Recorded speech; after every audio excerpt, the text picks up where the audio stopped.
Hi ಎಲ್ಲರಿಗೂ ನಮಸ್ಕಾರ. ಇವತ್ತು ಕ್ವಿಕ್ಕಾಗಿ ಮಾಡುವಂಥ ಒಂದು ರೆಸಿಪಿಯನ್ನು ತೋರಿಸ್ತಾ ಇದ್ದೀನಿ. ಹೆಲ್ದಿಯಾಗಿ ಕೂಡ ಇರುತ್ತೆ, ಹಾಗೆ ಸುಲಭವಾಗಿ ಕೂಡ ಮಾಡ್ಕೊಳ್ಬೋದು. ರೋಡ್ ಸೈಡ್ ಗಾಡಿಗಳಲ್ಲಿ ಮಾಡುವಂಥ ಒಂದು ಎಗ್ ರೈಸನ್ನು ಮಾಡ್ತಾ ಇದ್ದೀನಿ. ರೆಸಿಪಿ ತುಂಬ ಈಸಿಯಾಗಿದೆ, ಹಾಗೆ ಮಕ್ಕಳ ಲಂಚ್ ಬಾಕ್ಸಿಗೆ ಬ್ರೇಕ್ಫಾಸ್ಟಿಗೆ ಕೂಡ ಮಾಡ್ಕೋಬೋದು. ಅನ್ನ ಒಂದು ರೆಡಿ ಇದ್ದರೆ ಸಾಕು, ಕೇವಲ ಒಂದು 5 ನಿಮಿಷದಲ್ಲಿ ಈ ರೆಸಿಪಿ ರೆಡಿ ಆಗುತ್ತೆ. ಮೊದಲಿಗೆ ಸ್ಟವನ್ನು ಆನ್ ಮಾಡಿಕೊಂಡು ಒಂದು ಬಾಣಲಿಗೆ 1 ಚಮಚದಷ್ಟು ನಾನು ಎಣ್ಣೆಯನ್ನು ಹಾಕ್ಕೊಳ್ತಾ ಇದ್ದೀನಿ. ಎಣ್ಣೆ ಕಾದ ನಂತರ ಸಣ್ಣದಾಗಿ ಹೆಚ್ಕೊಂಡಂಥ ಈರುಳ್ಳಿಯನ್ನು ಹಾಕ್ಕೊಳ್ತಾ ಇದ್ದೀನಿ. 1 ಈರುಳ್ಳಿಯನ್ನು ಹಾಕ್ಕೊಳ್ತಾ ಇದ್ದೀನಿ. ನಾನಿಲ್ಲಿ ಇಬ್ಬರಿಗೆ ಎಗ್ ರೈಸನ್ನು ಮಾಡ್ತಾ ಇದ್ದೀನಿ. ಸ್ವಲ್ಪ ಎಣ್ಣೆಯಲ್ಲಿ ಫ್ರೈ ಮಾಡ್ಕೊಳ್ಳೋಣ.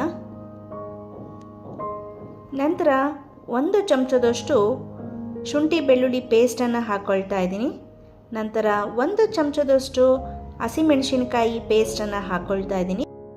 2 ಹಸಿ ವಾಸನೆ ಹೋಗೋವರೆಗೂ ಫ್ರೈ ಮಾಡ್ಕೊಳ್ಬೇಕಾಗತ್ತೆ ಎಣ್ಣೆಯಲ್ಲಿ.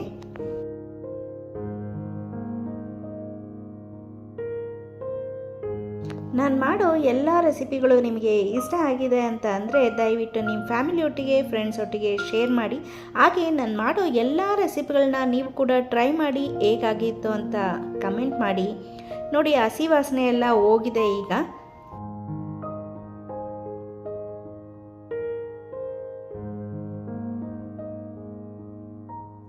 ನಾನಿಲ್ಲಿ 2 ಪ್ಲೇಟು ಮಾಡೋದ್ರಿಂದ 4 ಮೊಟ್ಟೆಗಳನ್ನು ಒಡೆದು ಹಾಕ್ಕೊಳ್ತಾ ಇದ್ದೀನಿ. ಬ್ಯಾಚುಲರ್ಸ್ ಕೂಡ ಮಾಡ್ಕೊಳುವಂಥ ರೆಸಿಪಿ ಇದು. ಶುಂಠಿ ಬೆಳ್ಳುಳ್ಳಿ ಪೇಸ್ಟು, ಹಸಿಮೆಣಸಿನ್ಕಾಯಿ ಪೇಸ್ಟು ಇದ್ದರೆ ಸಾಕು, ಸುಲಭವಾಗಿ ಕ್ವಿಕ್ಕಾಗಿ ರೆಡಿ ಮಾಡ್ಕೊಳ್ಬೋದು. ಮೊಟ್ಟೆಯನ್ನು ಒಡೆದಾಕಿದ ತಕ್ಷಣ ತಿರುಗಿಸ್ಕೊಳಕ್ಕೆ ಹೋಗಬಾರ್ದು. ಲೋ ಫ್ಲೇಮ್ನಲ್ಲೇ ಒಂದು 2 ನಿಮಿಷ ಬಿಡಬೇಕಾಗತ್ತೆ.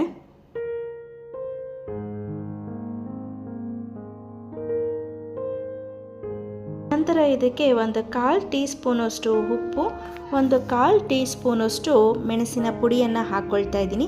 ಕಾಳು ಮೆಣಸಿನ ಪುಡಿಯನ್ನು ಹಾಕ್ಕೊಳ್ತಾ ಇದ್ದೀನಿ.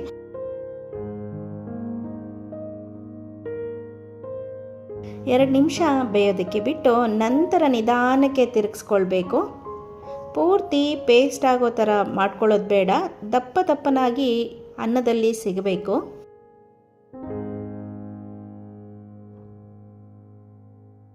ಮೊಟ್ಟೆ ಈಗ ಚೆನ್ನಾಗಿ ಬೆಂದಿದೆ. ನೋಡಿ ಎಷ್ಟು ದಪ್ಪ ದಪ್ಪವಾಗಿ ಇದೆ ಮೊಟ್ಟೆಯ ಪೀಸ್ಗಳು.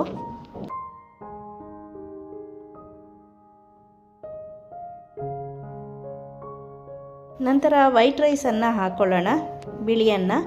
ಇದು ಬಿಸಿಯಾಗಿ ಮಾಡ್ಕೊಂಡಿರೋ ಅನ್ನ, ಆದರೆ ಉಳಿದ ಅನ್ನದಿಂದ ಕೂಡ ಮಾಡ್ಕೋಬೋದು, ಅಷ್ಟೇ ರುಚಿಯಾಗಿರುತ್ತೆ. 1 ಟೀ ಸ್ಪೂನಷ್ಟು ಅಚ್ಚ ಖಾರದ ಪುಡಿಯನ್ನು ಹಾಕ್ಕೊಳ್ತಾ ಇದ್ದೀನಿ. ನಿಮಗೆ ಖಾರ ಹೆಚ್ಚಬೇಕು ಅಂದರೆ ಹೆಚ್ಚು ಹಾಕ್ಕೊಳ್ಬೋದು.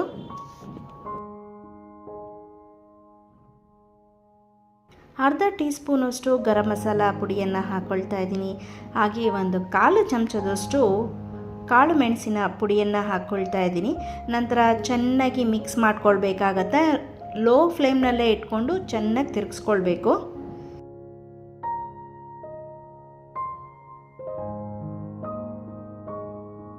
ನೋಡಿ, ಮೊಟ್ಟೆಯನ್ನು ನಿಧಾನಕ್ಕೆ ಫ್ರೈ ಮಾಡ್ಕೊಂಡಿದ್ರಿಂದ ಈ ಥರ ರೈಸ್ನಲ್ಲಿ ದಪ್ಪ ದಪ್ಪದಾಗಿ ಸಿಗತ್ತೆ, ತಿನ್ನೋದಕ್ಕೆ ತುಂಬ ಚೆನ್ನಾಗಿರುತ್ತೆ. ನೋಡಿ, ರೈಸ್ ರೆಡಿಯಾಗಿದೆ. ಈಗ ಸ್ವಲ್ಪ ರುಚಿಗೆ ತಕ್ಕಷ್ಟು ಉಪ್ಪನ್ನು ಹಾಕ್ಕೊಳ್ಳೋಣ. ಹಾಗೆ ಸ್ವಲ್ಪ ಕೊತ್ತಂಬರಿ ಸೊಪ್ಪನ್ನು ಹಾಕ್ಕೊಳ್ಳೋಣ.